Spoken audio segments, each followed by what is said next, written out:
देखो देखो कौन आया पंचमहाल का जीता आया जावा कराय कोना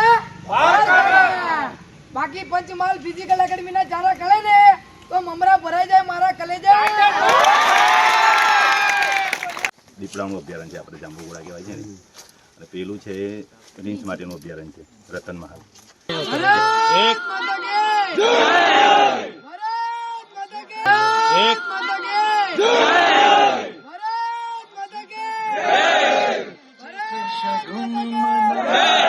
ભારત માતા કે એક ગિફ્ટ આપવા માંગુ છું કઈ તો કે અમે ટ્રેકિંગમાં બી થોડું કરી આવીએ આટલા દૂર આવ્યા છે પરમિશન હોય છે બરાબર કાયદેસર પરમિશન હોય છે ટ્રેકિંગ માટે પારૂલ યુનિવર્સિટી છે બરોડાથી કોઈ બી સ્કૂલોના કે પછી કોઈ બી આવે ટ્રેકિંગ માટે અમને પરમિશન લઈ પર પાવતું સારું હોય અભયારણ્ય છે એના લીધે આપણા સાહેબનો કોન્ટેક્ટ અમારે બરાબર એટલે એક જોરદાર તાલી થઈ જાય ક્લેપ થઈ જાય હવે તો તમે કેટલી મિનિટમાં આવશો પછી સાહેબ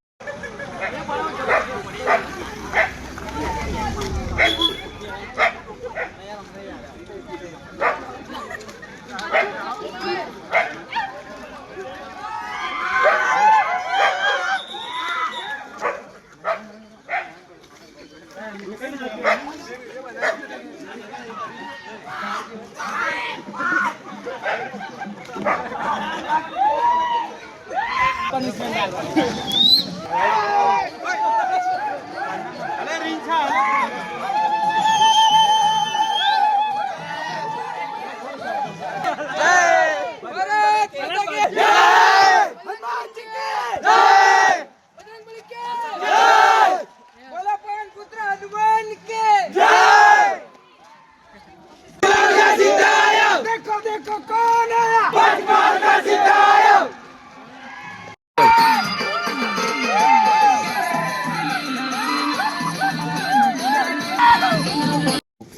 ગાડી આવે છે ને આભાર એને ગાડીનું છે એને 5 નખ છે 1 2 3 4 ને 5 મોટો પંજો હોય એટલે સમજી લેવાનું દીપડો જ હોય નાની હોય ને થોડી આનથી નાની સાઈઝમાં ફિમેલ હોય દીપડી હોય એમ એટલે અમે ઘણા વન્ય પ્રાણીના જે પુરાવા લેતા હોય આ રીતના ફ્રૂટિંગ પરથી લેતા હોય છે જંગલની અંદર કે અહીંયાથી સરકેલો છે હા એ આ રીતનું એટલે એમાં પણ તમને પંજા ઓળખતા વાળો છે જરાકનું હોય કૂતરાનો હોય ડોગનો કે પછી દીપડાનો એ રીતના બધું જોવું પડતું હોય છે રીંછના બી હોય છે રીંછના કેવું પેલું બાળક હોય ને વરસનું એના પગ હોય ને એવું જ હોય રીંછનો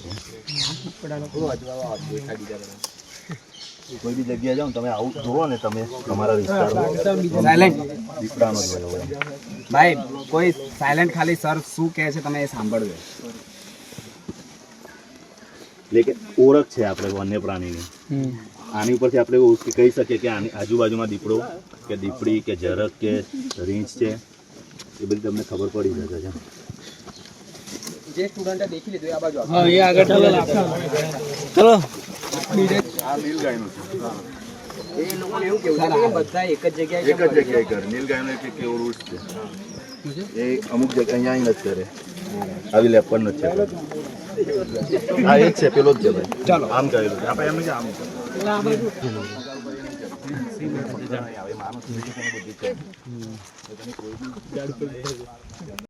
દીપડાનું અભયારણ્ય છે આપણે જાંબુઘોડા કહેવાય છે ને અને પેલું છે રીંછ માટેનું અભયારણ્ય છે રતન મહાલ ત્યાં અમે દવના સમયમાં 3જા મહિનામાં હોળીના સમયમાં ગયા હતા દવ હોલવા માટે તો એની ગુફામાં જે દવ લાગી હતી ને તો એ લોકો આખી કેમ કે રીંછને છે ને આગથી બહુ ડર લાગે છે એને બંદૂકથી કે કોવાડી કે તલવાર કે દોતીથી કઈથી ડરે નહીં એના વાડ જ એટલી બધી ગાદી હોય છે ને રીંછ ઉપર એ ખાલી આગની તમે દિવાસી પાડો તો બી બહુ વિચિત્ર રૂપ ધારણ કરે છે તેને એની ગુફામાં આખી નાઈટ દવ લાગી હતી દવ મતલબ આગ આપણે ફોરેસ્ટમાં કોઈ એક્ઝામ આપો તો એનું પૂછવામાં આવે કે દવ એટલે આગ કહેવાય ને દવાનો તો અમે સવારે 8 વાગે ગયા હતા બધા તમામ સ્ટાફ ભેગા થઈને તો સામે અચાનક એ લોકો આખી રાત આગથી કંટાળેલા હતા તો સામે અમારે સામે આવી ગયા હતા અચાનક આમને સામે બધા જેમ ચાલતા આવીએ છે ને એમ પથ્થરની સામેથી આવી ગયા હતા તો અમે બધા પોતપોતાનો રસ્તો શોધીને ભાગ્યા કોઈ પાછળ જોવા જ ના રહ્યું બધાનો જીવ બધાને વાલો જ હોય તો ભાઈ બરાબર હમણાં બી દીપડો આવી તો કોઈ ઊભું નહીં રહે બરાબર એટલે વસ્તુ એમાં એવી હતી કે અમે બધા હતા, એક પથ્થર હતો બોરો, તો જે હાઈટ એટલે જે રીતના જેમ યોગ્ય લાગ્યું ત્યાં જગ્યા સેટ કરી દીધી. મેં અને એક બીજા સ્ટાફ હતો, અમે પથ્થર ઉપર ચડી ગયા હતા. પછી બીજા ભાઈ હતા પાત્રા ઝાડ ઉપર ચડી ગયા હતા. એટલે પાત્રા ઝાડ ઉપર ચડવાનો ફાયદો એ છે કે રીંછનું બી કેવું હોય છે, રીંછને બી બાથ ભરાઈને એ મોવડાનું ઝાડ આટલું જાડું હોય તો એ મધ ઉપર ટોચમાં જઈને ખાઈ શકે છે. કેમ કે એને બાથ બિરન ચરવામાં બહુ જ મજા આવે છે, એને પકડ એવી હોય છે.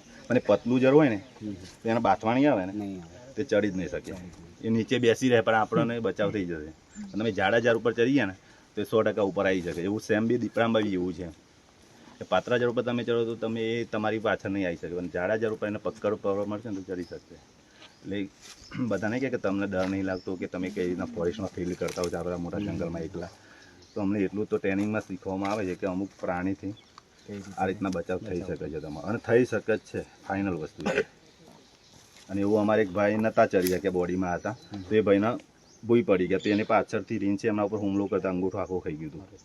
અને રીંછનો અટેક હંમેશા ફેસ પર જ હોય છે. ખબર નહીં કુદરતી એવું છે એના મગજમાં શું છે, એને આપણું ફેસ જે હોય છે ને એ પહેલું અટેક ફેસ પર જ કરે છે. ના કાન બધું કાઢી નાખતું હોય. તો પેલા ભાઈ નામ પંજોમાં ના અહીંયા મારવા ગયું હતું ને તે ભાઈ હાથ આમ કરી દીધું. સ્વાભાવિક વસ્તુ કે આપણે કોઈ થપ્પડ મારવા હાથ ઉકમે તો આપણે આમ તો કરવાના જ છીએ સેફટી માટે. તો એમને આમ કર્યું એટલે એમનો હાથ પચી આવી ગયો, એટલે આ બધું તોડી નાખ્યું પંજાથી જ ખાલી. મોઢાનો તો કોઈ ઉપયોગ થયો જ નથી. અને એમને ચીકાડી ભાઈ કે હું મરી જઈશ બચાવો. અમે ઝાડ ઉપર, પેલા ભાઈ પથ્થર ઉપર કોણ જાય નીચે બચાવ, 3 ઇંચ હતા. આ સત્ય વસ્તુ છે. અમે ખુદ બધા સ્ટાફ હતા, અમે બધા પોતપોતાની સેફટી લઈને બેસી ગયા. કઈ રીતે બચાવે? એમને બહુ જ ચીકાડીઓ પાડી રહ્યો, આમનામ કરતું હતું ને તો ચીકાડી તે ભાગી ગયું. ખબર નહીં, એમને ભગવાનની મહેરબાની હશે ભાઈને ઉપર. તો પછી એમને એ હાલી અંગૂઠો લબડી પડ્યો. પછી અમે એમને પાયા જંગલમાંથી ઊંચા કરીને નીચે દેવગઢ બારે લઈ ગયા દવાખાને. 12 ટોકા આવ્યા હતા એમના હા અંગૂઠાના. એટલે અમુક સમયે પ્રાણીનો હુમલો થતો એનો બચાવ કરવા માટે રીંછનું એક બીજું બી હોય છે. રીંછ તમારે જ્યારે ડુંગર ઉપરથી ઉતરતું હોય ને ત્યારે ગોરમટા ખાતું જ ઉતરે. એ ચરવામાં એની સ્પીડ બહુ હોય. એ તમે ડુંગર ઉપર ચરવા જાઓ ને તે તમને પકડી પાડે ગમે જેટલું દોડો તો, કેમ કે પકડ આમ નખથી એના પંજેથી એની પકડથી અંતર કાપે છે. પણ જ્યારે ઉતારો ત્યારે સ્લીપિંગ જ થતું હોય છે. અમે વિડીયો બી જોયેલા હોય છે, જ્યારે ઘણી વખત દૂરબીનથી ડુંગરમાંથી ઉતરતું હોય ને રાત્રે, એટલે દૂરબીનથી જોયા હતા અમારા સ્ટાફમાંથી. તો ગોરમટા ખાતું જ ઉતરતું હોય છે. કેમ કે ગોરમટા ખાતું નથી, એને ખવાઈ જ જાય છે, સ્લીપ જ થઈ જતું હોય છે. એનું નખ આમ આવે છે સુધી, એટલે આમ સ્લીપ જ થાય અને ચરવામાં આમ ફટાફટ ચરે એવું હોય છે બધું.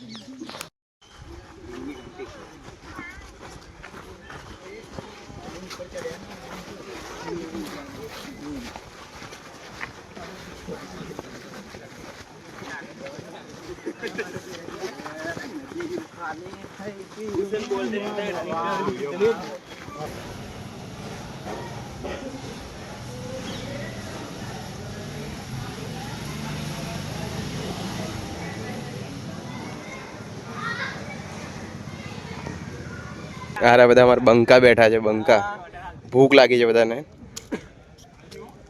અનિલ, ઓ અનિલ, ભૂખ લાગે? ભૂખ લાગી છે, આવડે તૈયાર જ છે પણ લાઈન બહુ મોટી છે અત્યારે. ખુરશી ચોરી કરેલા છે. ખુરશી લઈને બેસી ગયા બસ, તો વેટ કરીએ વેટ કરીએ. અને આ બધા એકેડમિકના બંકા ભૂખ સર લોકો આપે છે બધાને.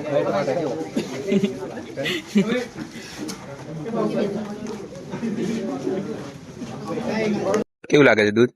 સારું છે, મસ્ત. હવે આવી જજો બધા.